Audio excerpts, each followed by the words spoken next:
আমার নাম মোহাম্মদ শাফকাত সিদ্দিকী মুন। গতকালকে তো আপনার ডিউটি ছিল, যে সময় আগুনের সূত্রপাতটা হয়, আসলে কি দেখেছিলেন আসলে? গতকাল আমার আগে আমার এক ছোট ভাই ইন করে, তো আমাদের সেম। তো ও যখন যায় আমি তার 10 মিনিট পরে ইন করি আর কি, ভিতরে যাই। তো আমি ভিতরে গিয়ে আর কি দেখি যে ও ডাকাডাকি করতেছে, শাফকাত ভাই, শাফকাত ভাই, আপনি একটু তাড়াতাড়ি আসেন, ভিতরে তো আগুন লাগছে। পরে আমি যাই ওর সাথে কিছু টলি, তারপরে ডিসপোজালের কিছু জিনিসপত্র, তারপরে রেইনকোট, এগুলো কিছু কিছু জিনিস এই পর্যন্ত সরাই। তারপরে সবাই মিলে আনসার, তারপরে এয়ারফোর্স আর কি, বিমান বাহিনী ভাইদের, ওনাদের সবাইকে ডাকা হয়, ওনারা এসে আমাদের সাথে হেল্প করে। ওনারা আমাদের সাথে এসে 4-5টা টলি ছিল, একসাথে এসে আর কি সবগুলা বের করে দেয়। আমিও তাদের সাথে ছিলাম। তো তারপরে ফায়ার সার্ভিসেরই আসে, গাড়ি আসে, ওনারা আইসা আগুন নিয়ন্ত্রণ করে। আগুন লাগার কতক্ষণ পর ফায়ার সার্ভিস?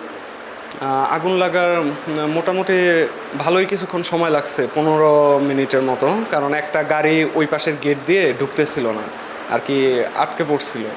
তো এই কারণে একটু সময় লাগছে, কিন্তু পরবর্তীতে এই পাশে যে আমাদের এয়ারপোর্টের ফায়ার সার্ভিসের একটা ইউনিট আছে, ওনারা অনেক সুন্দরভাবে 9 নম্বর গেট দিয়ে ঢুকে আর কি রাস্তাটা আমরা ফাঁকা করে দিছি আর কি। আরও অনেক সরঞ্জাম ছিল, কার্টুন ছিল, অনেক কিছু ছিল ডিএচএলের।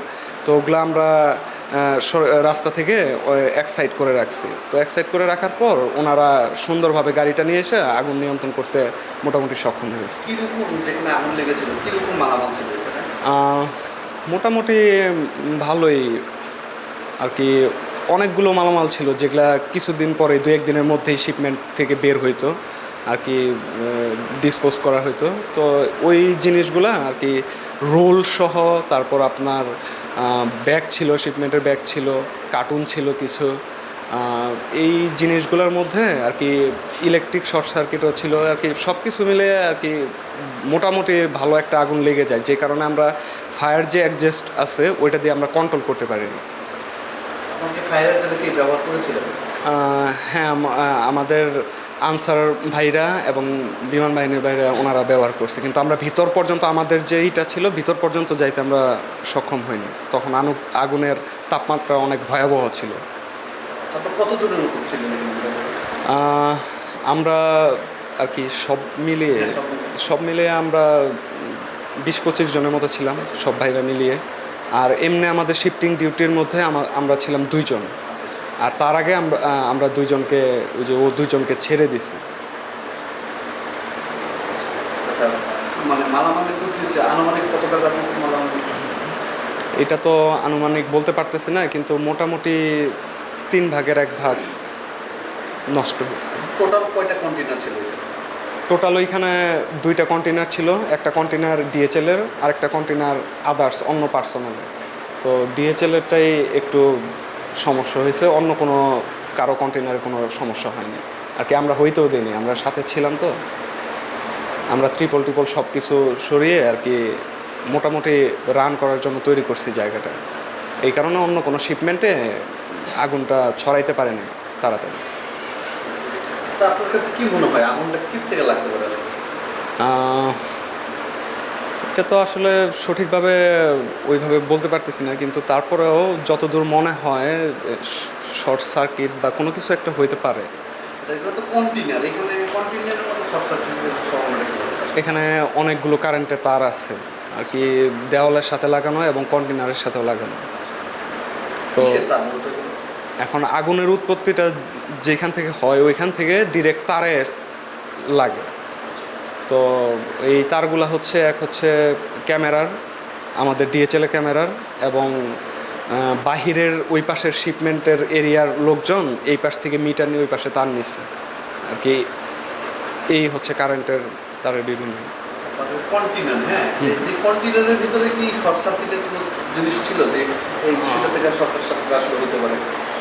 জি, কন্টেনারের ভিতরে অলওয়েজ সবসময় 2টা করে ক্যামেরা থাকে, এবং ক্যামেরার পাশাপাশি একটা বাল্বও থাকে, বাল্ব, ফ্যান, যেগুলো আপনার পরবর্তীতে যখন কন্টেনার লাগাই দেওয়া হয় তখন আপনার ওই কন্টেনারের যে লাইট ফ্যান থাকে ওগুলো অফ করে দেওয়া হয়, যাতে পরবর্তীতে কোনো সমস্যা না হয়। আচ্ছা, তো সেই সময় কি ফ্যান লাইট এগুলো কি অন ছিল না অফ ছিল? না, সে সময় সব কিছু ফ্যান লাইট অফ ছিল। প্রতিদিনের মতোই প্রতিনিয়তই আপনার ফ্যান লাইটগুলো অফ করে যাওয়া হয়। মাত্র 30% টাকায় জমির মালিক হয়ে নতুন বাংলাদেশের গড়ে তোলার স্বপ্ন দেখা বাংলা বসতি। মানে আমি তখন ডিউটি অবস্থায় আছি, আমার আগে দুইজন ডিউটি অবস্থায় ছিল। আমি ইন করছি এই 10:55 পরে ওদেরকে আমি গিয়া ছাড়ছি। আমাদের দুইজন গার্ড থাকে, ডিএসএল সিকিউরিটি গার্ড দুইজন, আর আমরা দুইজন ঢুকছি। পরে ওদেরকে ছাড়ছি, ছাড়ার পর আমি পানি খাইতে গেছি ভিতরে, ওই ফিল্টার আছে ভিতরে ফিল্টার খাইতে পানি খাইতে গেছি। যাওয়ার পর 1 মিনিট আমি ওইখানে ওয়েট করছি। ওয়েট করার পর পিছনের দিকে তাকাই দেখি যে মানে আগুনের ধোঁয়া উঠতেছে ওইখান থেকে। পরে আমি ওইখান থেকে এই সুতা দৌড় দিয়ে আইসা দিই যে আগুন লাগে পড়ছে। পরে আমি ওইখানে আনসার আসছিল, বিমান বাহিনী আসছিল। পরে ওই ভাইদেরকে ডাক দিছি যে ভাই আগুন লাগছে, কে কোথায় আছেন, তাড়াতাড়ি আসেন, যে আমাকে একটু হেল্প করেন। ওইখানে কি আপনি কাউকে দেখেছিলেন? না, আমি ওইখানে কাউকে দেখি নাই, আমি শুধু একা ছিলাম। আর ওইখানে আগুনটা কিভাবে লাগছে এটা আমি বলতে পারলাম না, কিন্তু শুধু আগুন লাগছে আমি এটা দেখছি, কিন্তু কই থেকে লাগছে এটা কিভাবে কি হয়েছে এটা আমি বলতে পারলাম না। টোটাল কয়জন ছিলেন আপনারা? আমি শুধু একা ছিলাম, আর উনি আমার সাথে যে ডিউটি আসছিল উনি ঢুকছে 11:15। আচ্ছা, কিরকম ক্ষয়ক্ষতি হয়েছিল? কীরকম স্যার এটা আমি বলতে পারলাম না, যে আমাদের ম্যানেজমেন্ট আছে উনি যদি বলতে পারে, প্রায় এরকম 10-12 লাখ এরকম, আর বেশি হতে পারে। আর এখানে মাল ছিল ডিসপোজালের মাল সব। এটা শুধু আপনার ডিএসএল এর মাল ছিল না? হ্যাঁ, না ডিএসএল, আমাদের ডিএসএল এর মাল ছিল, কিন্তু সাইডে দিয়ে আরেকটা কন্টেনার ছিল অন্য খাসার, কিন্তু ওখানে কোনো ক্ষয়ক্ষতি হয় নাই। টোটাল কয়টা কন্টেইনার ছিল এখানে? আমাদের একটা কন্টেনার ছিল শুধু। আগুন লাগে মানে কয়টাতে আগুন লাগছে? আগুন লাগছে কন্টেনার লাগে নাই, কিন্তু লাগছিল ডিসপোজালের মালে। ফলে সাইডে দিয়ে লাগার পরে ওই সাইডে যে কন্টেনার ছিল কন্টেনারের সাইডে লাগিয়ে গেছে, মানে কন্টেনারের ভিতরে হালকা এক সাইডে পুড়ে গেছে, আর এক সাইড ভালো রয়েছে। টোটাল কয়টা কন্টেইনার পুরো গেছে তাহলে? একটা কন্টেনারে, আমাদের ডিএসএল শুধু একটা কন্টেনার। আচ্ছা, অন্যান্য কোম্পানি কোনো কিছু? না, অন্য কোম্পানির ক্ষয়ক্ষতি হয় নাই, শুধু আমাদের ডিএসএলই ক্ষতি হয়েছে।